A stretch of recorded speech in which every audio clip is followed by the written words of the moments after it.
हा आत्ता बरा वाटला का नाही? चला हातपाय पुरे थंडे पडून गेले. तुम्हाला जवान माणसाला कायची थंडी लागते बे? वे आमच्या काळात आम्ही 4 वाजता सुटून भारे बांधायला जाऊन धान कापायला जाऊन चूर्ण करून 4-4 वाजता. आता तुम्हाला जवान माणसाला थंडी लागते. थोडीशी थंडी पडली तरी मस्त थंडी लागली म्हणता. हो का? अजून? आता तुम्ही काहीच नाही पाहिल्या. आम्ही आमच्या काळात बहुत पाहुणा आहोत. हो का? का पाहुणा? अबे हे आताची थंडी काहीच नाही. आमच्या काळात एवढी थंडी पडे का पूर्ण पाण्याचा बर्फ बनून जाय. हो का? मग बर्फानच गांड धुत असाल ना तुम्ही? आणि बर्फच पेत असाल नाही का पाण्याच्या जागी?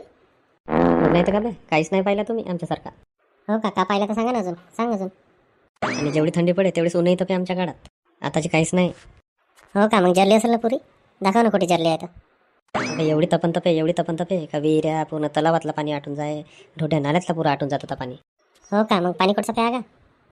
पाणी ते जंगलात जावं लागे 10-10 किलोमीटर पाणी प्यासाठी.